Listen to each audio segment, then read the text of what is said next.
बहुत स्वागत। आप देख रहे हैं कहानी कुर्सी की। मैं हूं सौरभ, आपके साथ सारे मेहमानों के साथ फिर हम हाजिर हैं एक बार उस खबर की चर्चा जिसकी हम लोगों ने कल भी बात की थी। और इस पिछले एक हफ्ते के अंदर एक ये ऐसा सिलसिला देखने को मिला जिससे पहले कभी नहीं हुआ। एक हफ्ते के अंदर 100 से ज्यादा फ्लाइट्स में बम रखे होने की धमकी और झूठी धमकी। आज 35 फ्लाइट्स को ऐसे ही बम से उड़ाने की धमकी दी गई है। इसमें एयर इंडिया की 10 फ्लाइट्स को बम थ्रेट का बताया गया, कभी कोई मेल किया या किसी ने फोन करके बताया। विस्तारा इंडिगो की 10-10 फ्लाइट्स को धमकी दी गई है। आकाशा एयर की 5 फ्लाइट्स हैं, इसको भी बम थ्रेट दिया गया। और हफ्ते भर में अब इसको अगर आप मिला लेंगे तो लगभग 130-140 फ्लाइट्स के साथ ऐसा हो चुका है। अब ये हमने कल भी बात की थी कि अब इसके पीछे कोई ना कोई तो सुनियोजित तरीके से काम कर रहा है। बहरहाल अनामिका गौड़ इस खबर पर आपको और अपडेट पहले हम दे दें, उनसे बात कर लेते हैं, फिर अपने मेहमानों से चर्चा करेंगे। जी अनामिका, बताइएगा क्या डिटेल है। देखिए सौरभ, आज 30 से ज्यादा फ्लाइट्स को बॉम्ब थ्रेट मिला है और ये बॉम्ब थ्रेट का जो सोर्स है वो सोशल मीडिया है। ज्यादातर ट्विटर पे, फेसबुक पे, ईमेल के जरिए एयरलाइंस को ये बॉम्ब थ्रेट मिल रहे हैं। जैसे ही किसी एयरलाइन को बॉम्ब थ्रेट मिलता है तो तुरंत प्रोटोकॉल फॉलो किए जाते हैं। जो नियरेस्ट इमरजेंसी लैंडिंग है वो कराई जाती है। इस पे जो एविएशन मिनिस्ट्री है उसने पीसीबी करी, कई बैठकें की जा रही है, क्योंकि ये केवल एक जान माल का खतरा ही नहीं पैदा करता बल्कि जो आर्थिक नुकसान है इस बॉम्ब थ्रेट से वो भी हो रहा है। क्योंकि कई जो अभी तक की थ्रेट्स कॉल है वो हॉक्स कॉल मिली है।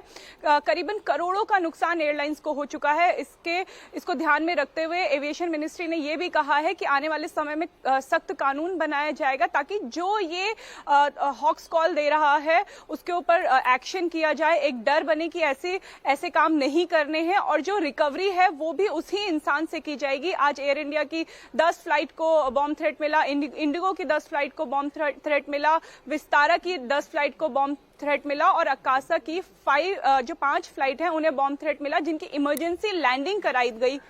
सौरभ जी बहुत शुक्रिया अनामिका आपका। अभी आपने बताया एविएशन मिनिस्टर ने भी इस पर बात की है और उन्होंने कहा है कि अब हम इसके लिए कोई सख्त कानून लेकर के आएंगे ताकि ऐसे होक्स कॉल करने वालों को या ऐसी थ्रेट देने वालों के खिलाफ सख्त सजाओं का प्रावधान हो सके।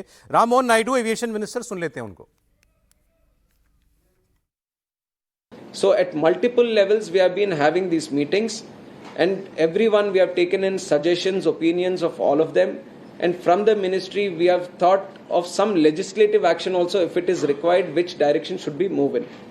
And we have come to the conclusion that there are two areas that we can explore. One is the amendment in aircraft security rules. Idea that we want to propagate by changing these rules is once we catch hold of the perpetrator who is behind this, we want to put them in the no-fly list. Second one is the suppression of unlawful acts against safety of Civil Aviation Act. This is an act that we already have. अब दूसरी बड़ी खबर, दिल्ली में CRPF के school के बाहर धमाका हुआ, उसमें स्कूल की दीवार टूट गई, दूर दूर तक लोगों के घर के कांच टूट गए। अब सीआरपीएफ के स्कूलों को बम से उड़ाने की धमकी मिली है। देश भर के अंदर ईमेल के जरिए स्कूल मैनेजमेंट्स को धमकी दी गई है।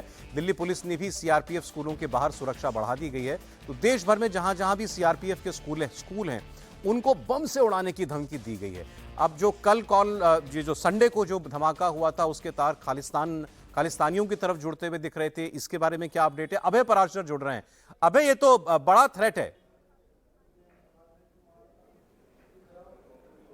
बिल्कुल सौरभ, बड़ा थ्रेट है और पूरे देश भर के जितने भी सीआरपीएफ के स्कूल हैं वहां पर एक ईमेल गया है और खास तौर पे तमिलनाडु की जो ब्रांच है सीआरपीएफ के स्कूल की, वहां पर मेल गया और जिसने मेल किया है उसने अपने थ्रेट मेल में यह लिखा है, जाफर सादिक जो कि डीएमके के पूर्व नेता हैं जिनको ईडी और साथ ही एनसीबी ने गिरफ्तार किया था एक मामले के अंदर, उनका जिक्र किया है और उस जिक्र को लेकर यह कहा था। कल रात ये मेल गया है तकरीबन 9 बजे के आसपास, जिसमें लिखा हुआ है कि सीआरपीएफ के देश भर के सभी स्कूलों को सुबह 11 बजे बम से उड़ा दिया जाएगा। जी सॉरी, आप बोलिए अभय, सॉरी। देखिए बिल्कुल सौरभ, जो मेल जिसने किया है उसने पूर्व डीएम के नेता जाफर सादिक का जिक्र किया है, उनकी गिरफ्तारी का जिक्र किया है। हालांकि वो मैसेज क्या देना चाहता है ये उसमें क्लियर नहीं है। उसने ये साफ तौर पे धमकी दी। सोमवार रात तकरीबन 9 बजे के आसपास ये मेल गया। सबसे पहले तमिलनाडु में जो सीआरपीएफ का स्कूल है वहां पर ये मेल गया और उस मेल में ये लिखा हुआ था कि सीआरपीएफ के जितने भी स्कूल हैं देश भर में उनको सुबह 11 बजे बम से उड़ा दिया जाएगा। इसके बाद तमाम जो जांच एजेंसियां हैं, खासतौर पे सीआरपीएफ खुद, क्योंकि सीआरपीएफ के दिल्ली के रोहिणी के स्कूल में रविवार को सुबह तकरीबन 7:15 बजे के आसपास धमाका भी हुआ था, जिसमें वहां पर बाउंड्री वॉल टूटी थी और उसका इंपैक्ट काफी ज्यादा था। इस वजह से सुरक्षा एजेंसियों ने जितने भी सीआरपीएफ के स्कूल हैं वहां पर पूरी तरीके से जांच की। हालांकि कुछ भी संदिग्ध स्कूल के अंदर या स्कूल के आसपास नहीं पाया गया, जिसके बाद इसे हॉक्स थ्रेट डिक्लेयर कर दिया गया है। लेकिन अभी भी एहतियात के तौर पर सौरभ, दिल्ली के अंदर 2 स्कूल हैं सीआरपीएफ के, एक रोहिणी में और एक द्वारका में, वहां पर सुरक्षा कड़ी कर दी गई है। और जिसने ये मेल भेजा है, आईपी एड्रेस और तमाम जो साइबर एक्सपर्ट्स हैं उनके जरिए इस शख्स तक पहुंचने की कोशिश की जा रही है कि आखिरकार इसकी मंशा क्या थी सीआरपीएफ के स्कूल में इस तरीके का थ्रेट मेल भेजने का। बहुत शुक्रिया आप है आपका। तो देखिए 2 धमकियां हैं ये।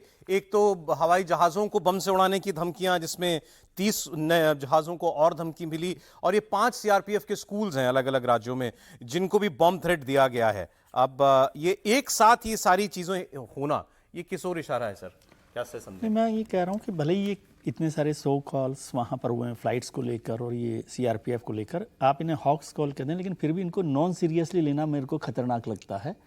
और बल्कि इतना अब तो काफ़ी लंबा समय हो गया, तो मुझे लगता है कि जो हमारी इंटरनेट के लिए या साइबर एक्सपर्ट्स जो हैं उनको उसका आईपी एड्रेस और आइडेंटिफाई करना चाहिए कि ये लोग कौन कर रहे हैं।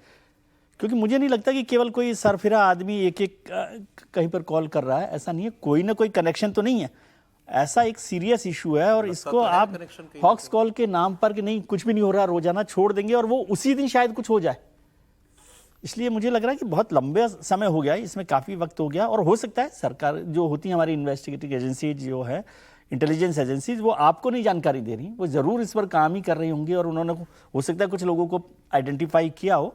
लेकिन इसको मैं नॉन सीरियसली लेने के लिए तैयार नहीं हूँ। एक नए किस्म का चैलेंज, नए किस्म का चैलेंज नहीं, चैलेंज तो है ही, बड़ा चैलेंज है। और साइबर क्राइम को वैसे भी पकड़ना थोड़ा सा मुश्किल काम होता है, लेकिन बार बार मुझे लगता है कि ये हॉक्स कॉल करते करते किसी दिन कोई बड़ी दुर्घटना ना हो जाए, इसके लिए हमेशा ही चाहे 100 बार हमें फ्लाइट्स को है ना डिले करनी पड़ रही है। यदि हमारे, या तो जैसे कल भी चर्चा हो रही थी कि हम समझ लें कि हमें भरोसा हो कि हमारा जो सिक्योरिटी सिस्टम है वो 100% फुल प्रूफ है। हालांकि कोई भी सिस्टम फुल प्रूफ नहीं होता, वो तो नहीं है। तो नहीं, लेकिन देखिए कोई तो है जो मतलब दोनों, अगर दोनों चीजों को जोड़ के देखें, और अभी तो ऐसा मानना पड़ेगा क्योंकि एक साथ ही हो रहा है, स्कूलों को धमकी, ट्रेनों में जगह जगह अवरोध, और अब ये हवाई जहाजों में धमकी, आपका पूरा परिवहन विभाग को भी जोड़ दिया गया है। अभी आज कहीं पढ़ रहा था कि जितने रात को जो बसेस चलती है उनके लिए भी धमकियां आ रही है कि भाई ये रात की बसेस बंद कर दी जाए।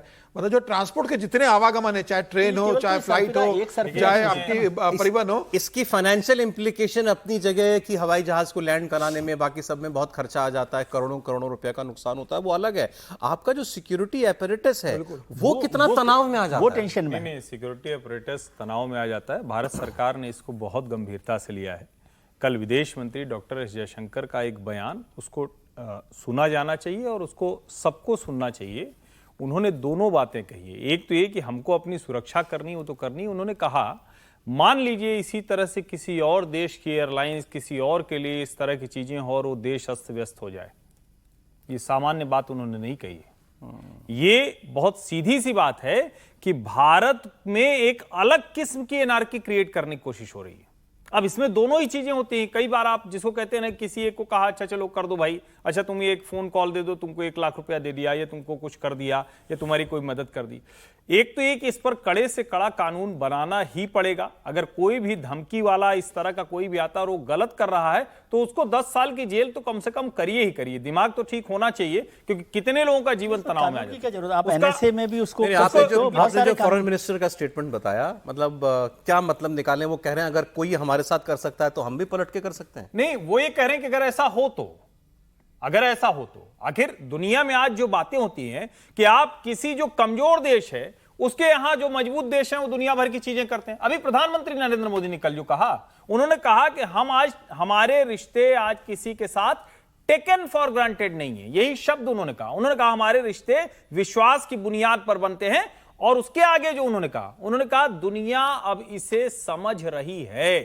यानी अगर कोई भी जो कुछ भी करेगा भारत के खिलाफ, वो भारत उसी भाषा में जवाब देगा, नंबर एक। दूसरा, डॉक्टर एस जयशंकर के लिए तो बहुत कुछ कहा है विदेश मंत्री ने। उन्होंने ये तक कहा कि ये तो बहुत मतलब आप लोग जो आलोचना भी कर रहे हो बड़ा हल्का शब्द है। इसका मतलब ये हुआ कि भारत की सरकार जितने एंगल हो सकते हैं उन सब पर काम कर रही है, चाहे वो आप टेररिस्ट थ्रेट कहें, चाहे वो आप देश के बाहर से किसी तरह से देश को अस्थिर करने की कोशिश करें, ये सब उसमें शामिल है और उस पर गंभीरता से सारी एजेंसियां लगी भी हुई। इसका क्या उपाय है? सवाल तो है कि अगर हम लोग चर्चा कर रहे हैं, हम सब यहाँ अनुभवी लोग खड़े हैं, एक नए किस्म का खतरा पैदा हो गया है, तो इसका उपाय तो किसी के वक्तव्य से नहीं हो सकता है जब तक ये क्लियर नहीं हो कि हमने इसके लिए क्या स्टेप्स लिए हैं। अब ये एक सीरियस थ्रेट हो गया है, तो बार बार प्लेन को उतारना, उसका देखना है, तो तात्कालिक रूप से मैं भी किसी जोखिम लेने के पक्ष में नहीं हूं, लेकिन क्या कोई 100% ऐसी सिक्योरिटी सिस्टम हो सकता है कि हमारे जहाज को लेकर के और इस प्रकार से कॉल आए तो हम माने कि यह बिल्कुल गलत है, या ऐसी सिक्योरिटी प्रणाली हो कि वो त्वरित उसको देखने की कोशिश करे? एक तो एक रास्ता होता है जैसे इजराइल ने कुछ बनाया हुआ है ऐसा। सेकंड जो सिचुएशन जो मेरी समझ में आ रही है, ये तत्व जो है ये भी कोशिश कर रहे हो कि शुरू में झूठ करते करते करते करते कुछ दिन बाद सब निश्चिंत हो जाए कि ऐसा हो रहा है, उसके बाद एक दो बड़े कार्रवाई कर दो। थर्ड ये इसमें हो सकता है कि जैसे जो 11 सितंबर 2001 को जो विस्फोट हुआ, कोई बम लेके उसमें नहीं चढ़ा था, एक भी उसमें विस्फोटक नहीं थे। उन्होंने केवल उसको पायलट को ऐसी स्थिति में ला दिया और उसको टकरा दिया दीवार से, WTO से, एक को पेंटागन से टकरा दिया और उड़ा दिया, ध्वस्त कर दिया। किसी बम की उसमें आवश्यकता नहीं हुई थी। और आपको 5000 के आसपास 3000 तो देन एंड देयर बड़े लोग मारे गए थे। वो टेररिज्म का एक पहला था। तो हवाई जहाज को दुर्घटनाग्रस्त कराने के लिए किसी बम की, किसी विस्फोटक की जरूरत नहीं है। अगर एक चाकू और छुरा लेके वो पायलट के सामने खड़े हो जाता है गले पर, तो फिर वो समस्या पैदा होती है। अभय ने जो जानकारी दी थी, अभय पाराशर ने अभी जो कहा ना कि उसमें मेल में जफर सादिक का जिक्र, जफर सादिक ये डीएमके के नेता रहे, ये ग्लोबल ड्रग ट्रैफिकिंग केस में पकड़े गए। एनआईए जांच कर रही है इसकी, वो अरेस्ट हुआ, तो ये एनआईए इसकी जांच कर रही है। अगर उसका जिक्र है तो हो सकता है कि उससे कोई लेना देना नहीं हो, लेकिन कई बार इस तरह लेकिन सीआरपीएफ के स्कूलों को ही क्यों थ्रेट? दिल्ली का धमाका भी सीआरपीएफ स्कूल के बाहर। रिपोर्ट में तो ये भी कहा जा रहा है कि चूंकि विकास यादव की ओरिजिनल पेरेंट कंपनी वो सीआरपीएफ थी, इसलिए ऐसा है।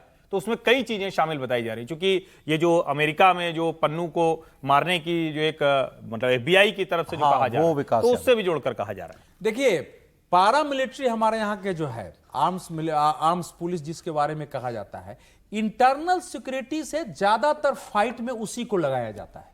उसमें सेना नहीं आती है। वहां की पुलिस के अलावा जो स्टेट के आर्म्स पुलिस फोर्स होते हैं और सेंटर के आर्म्स पुलिस होते हैं, तो उसमें सीआरपीएफ जो है वो हमेशा निशाने पर रही है। आप जम्मू कश्मीर में भी देखेंगे, जहां भी देखेंगे वो निशाने पर रही है। लेकिन ये तीन अलग अलग विषय। देखिए, प्लेन वाला जो है उसके लिए तो त्वरित जो है सिक्योरिटी मीटिंग बुला के इसका कोई रास्ता दूसरे स्टेट्स ने कैसे देशों ने किया स्टडी करके अब इसका निकालना पड़ेगा, क्योंकि रेगुलर आप ऐसा नहीं कर सकते। सेकेंड ट्रेन आ रहा है, अब ट्रेन को लेकर के भी कोई न कोई एक रास्ता निकालने की कोशिश करनी होगी, क्योंकि एक थ्रेट है। मेरे भी दिमाग में नहीं है कि 100% क्या किया जाए, मैंने इस पर काफी स्टडी भी पहले किया होगा, मेरी समझ में। अब थर्ड आ रहा है कि बाकी स्कूलों को जो कर रहे हैं, तो ये तीन थ्रेट के तीन अलग अलग तरीके होंगे। लेकिन अब समय आ गया है कि सारे सिक्योरिटी एक्सपर्ट, सिक्योरिटी एजेंसियां, इंटेलिजेंस एजेंसियां बैठ करके इसके रास्ता एक निकाले। हो ही रहा होगा सर, और नहीं, देश के सामने घोषित हो कि डरने की आवश्यकता नहीं है। रेलवे स्टेशन पे रेलवे स्टेशन से ही जा सकते हैं, ये जो मैं शब्द बोल रहा हूँ जानबूझ के बोल रहा हूँ, वरना तो रेलवे स्टेशन से कभी रेलवे स्टेशन जाता ही नहीं था आदमी। ट्रेन रास्ता में पकड़ लेता था, रोक के पकड़ लेता था, हॉल्ट पे पकड़ लेता था। अब तो कम से कम जो रेलवे स्टेशन है उससे 5-10 किलोमीटर तक दोनों तरफ फेंसिंग लग रही है और धीरे धीरे हम उस दिशा में बढ़ रहे हैं। तो बहुत सी चीजें हैं मास ट्रांसपोर्टेशन। समीर जी कुछ बोलना चाह रहे हैं इस पर, फिर आगे बढ़ते हैं। गृह मंत्रालय ने बहुत गंभीरता से लिया है, लगातार जितनी एजेंसीज है उनके सारे जो जितने डीजी है उनके साथ 24 घंटे मतलब उस एजेंसीज के साथ गृह मंत्रालय टच में। और सीआरपीएफ की बात है, सीआरपीएफ लगातार नक्सलाइट के खिलाफ जिस तरीके से छत्तीसगढ़ के अंदर, हैदराबाद, आंध्र प्रदेश के अंदर और बाकी जगह सीआरपीएफ ने काम किया और नक्सलाइट को खत्म करने में बड़ी भूमिका निभाई है। अभी अमित शाह जी जब छत्तीसगढ़ गए थे, उन्होंने कहा था कि नक्सलाइट को खत्म करने सीआरपीएफ जिस तरीके से लगा हुआ है, तो मुझे लग रहा है एक वो भी हो सकता है कि सीआरपीएफ जिस तरीके से काम कर रही है, तो कैसे जो नक्सलाइट मूवमेंट को सपोर्ट करते रहे, जो फंडिंग करते रहे, अब नक्सलाइट बौखला गए, तो वो सीआरपीएफ के स्कूल को इंटरनल इस तरीके से सिक्योरिटी तो लगभग सीआरपीएफ ही देख रही है। बिल्कुल सीआरपीएफ ही देखते, तो इस कारण भी सीआरपीएफ के स्कूल को टारगेट लिया होगा। लेकिन मुझे लगता है कि गृह मंत्रालय ने इसे बहुत गंभीरता से लिया है और जल्दी ही इसके मामले में गृह मंत्रालय जानकारी दे रहेगा कि इसके पीछे कौन है, क्या बाहर बैठकर कोई ये कर रहा है, देश के अंदर कोई इस तरह की हरकत कर रहा है। अब एक खबर यूपी के उन्नाव से आई है, इसकी बड़ी चर्चा हो रही है, तो आपके साथ भी शेयर करें इस खबर को। उन्नाव में एक गांव है और वहां एक पुराने शिव मंदिर के जीर्णोद्धार को लेकर विवाद शुरू हो गया है। जो ये गांव है, ये मुस्लिम बहुल गांव है, मतलब मुस्लिम आबादी ज्यादा है, मुसलमानों के घर ज्यादा है, हिंदुओं के गांव कम है। और वहां पर एक बहुत पुराना मंदिर हुआ करता था। अब वो मंदिर उस शेप में नहीं बचा, लेकिन एक चबूतरा है। अब उस चबूतरे पर ही शिवलिंग भी बना हुआ है, लोग वहीं जाकर के पूजा पाठ करते थे और जो और धार्मिक कार्य होते हैं, मुंडन वगैरह बच्चों के, वो भी वहीं जाकर करते थे। अब वहाँ की जो हिंदू फैमिलीज थी, उनको लगा कि भाई अब चलो इस मंदिर को एक नए तरीके से व्यवस्थित किया जाए, तो ये बाउंड्री करा दी गई बाहर, अंदर फिर मंदिर बनाया जाने की तो उनकी तैयारी थी। ये रानीपुर गाँव है, यहाँ पर 130 मुसलमानों के घर हैं और 30 हिंदू परिवार रहते हैं। लेकिन जब ये बाउंड्री वगैरह हुई तो इसके बाद पड़ोस में रहने वाली मुस्लिम फैमिलीज ने ऐतराज़ किया कि हमारी मस्जिद यहाँ नज़दीक है, हम यहाँ मंदिर नहीं बनने देंगे। आज मैं पढ़ रहा था इस पर कि इसमें खासकर जो मुस्लिम महिलाएं हैं वो बहुत आगे हैं कि नहीं, हम ये मंदिर तो हम बिल्कुल नहीं बनने देंगे, यहाँ घंटी बजेगी, यहाँ ये कीर्तन वगैरह करेंगे, हमको इससे डिस्टर्बेंस होगा। अब प्रशासन ने फिलहाल जो है इतना ही किया है कि कोई मामला आगे नहीं बढ़ने दिया है। उन्होंने कहा कि ना तो ऐसे फिजिकली किसी ने यहाँ काम रोकने की कोशिश की है, ना हमसे किसी ने कहा है, और ना ही जो हिंदू पक्ष है उसने हमसे कोई इजाज़त ली है कि हम आगे यहाँ पर काम करना चाहते हैं। तो आगे ये लोग हमें अप्रोच करेंगे तो हम देखेंगे। लेकिन ये एक सोशल मीडिया पर भी कल से ये पूरा मामला चल रहा है कि एक पुराना मंदिर अगर बन रहा है, छोटा सा मंदिर अगर एक गाँव में कोई बन रहा है, तो उसको कोई क्यों नहीं बनने देना चाह रहा है। इस पर अगर कोई रिएक्शन है तो मुझे बता दीजिए, नहीं तो हम लोग चर्चा करते हैं। जी त्रिपाठी जी, नहीं, स्थानीय निवासियों की बातचीत है, सुन लेते हैं, सुनिए। विवाद कुछ नहीं है। विवाद जो है, इनसे कहा, ये बात हुई थी कि वहाँ बना लें, वहाँ पे किनारे गांव के किनारे। हाँ, क्यों, क्या वजह? वजह यहाँ पर कि मतलब यहाँ पे सब आबादी मुस्लिम की है और वहाँ पे जगह, यहाँ जगह भी तो कम है, वहाँ जगह ज़्यादा है। वहाँ पे कोई प्रोग्राम वगैरह करना है बड़ा सा, तो वहाँ पे प्रोग्राम वगैरह हो जाएगा। सबसे मंदिर बने अपने जो है, अगर समझौता हो जाए तो वहाँ बाहर बना लें, नहीं तो यहीं अपना जहाँ बनाना वहाँ। आपत्ति कुछ नहीं, ये मंदिर रखो, बड़ा जैसे तुमको भव्य मंदिर बनाओ, तो बाजू में बना लो, गाँव की जगह दे दी जाइए तुमको। अरे भाई, हम जिधर जा रहे हो तुम लोग वो करियो, भागवत वगैरह जैसे करियो, रामायण 24 घंटा की होती है, तो हमारी दिक्कत की जगह थी, बाकी हो कुछ नहीं। दो मुस्लिम लोगों की रिएक्शंस थे इस पर। जी त्रिपाठी जी। नहीं, अच्छा हुआ आपने सुना दिया, स्पष्टता हो गई। जहां मुसलमान हो जाएंगे वहां हिंदू मंदिर नहीं हो सकता है। और जब कश्मीर को लेकर हम ये चर्चा करते हैं तो फिर मैं वो कहूंगा कि इस देश के फ्रॉड सेकुलर आपको अलग अलग किस्म की अच्छी वो गंगा जमनी तहजीब टाइप जो एक फ्रॉड नारा है वो सब भी लगाएंगे, बहुत कुछ वो बताएंगे। 130 मुसलमान 30 हिंदू, ये अनुपात जिस दिन देश में होगा उस दिन देश में मंदिर नहीं रहना चाहिए। कितनी आसानी से वो बता रहे हैं, गांव से बाहर चले जाओ, अपना मंदिर बनाओ, कार्यक्रम भी बड़ा कर लेना। जब 30 ही हिंदू घर हैं तो उनको क्यों बड़ा भव्य मंदिर बनाना है? बाहर बना लो, कार्यक्रम बड़ा करोगे। वो साफ साफ दिख रहा है कि इतना बड़ा मंदिर बनाने की जगह है। और गांव घर में हम सब लोग गांव घर वाले हैं, गांव घर में ऐसे ही मंदिर होते हैं, जितनी जगह उसमें खाली दिख रही, जितनी बड़ी बाउंड्री है। लेकिन दिक्कत क्या है? मस्जिद भी वहां नजदीक है। दिक्कत क्या है? 130 मुसलमानों के घर हैं, हिंदुओं के सिर्फ 30 घर हैं। इसका मतलब क्या हुआ कि वो कोई भी ऐसी चीज बर्दाश्त नहीं करेंगे जो उनके मजहब में नहीं स्वीकार्य है। और वो कह रहे हैं अगर आपको करना है तो हमारे दायरे से निकलकर बाहर जाइए। क्या उन 30 हिंदुओं का गांव नहीं है वो? और ये सवाल बार बार खड़ा होता है देश के कई हिस्सों में। जब इस तरह की चर्चा होती है तो तुरंत कहा जाता है ये कम्युनल डिबेट है। भाई आप क्यों बात कर रहे हैं? अरे ठीक है, उसमें क्या है, जहां मुसलमान रहते हैं वहां मत करिए, और जहां हिंदू रहें वहां बिना आबादी के भी मस्जिद बना दीजिए। ये अक्सर होता है, यही होता हुआ दिख रहा है।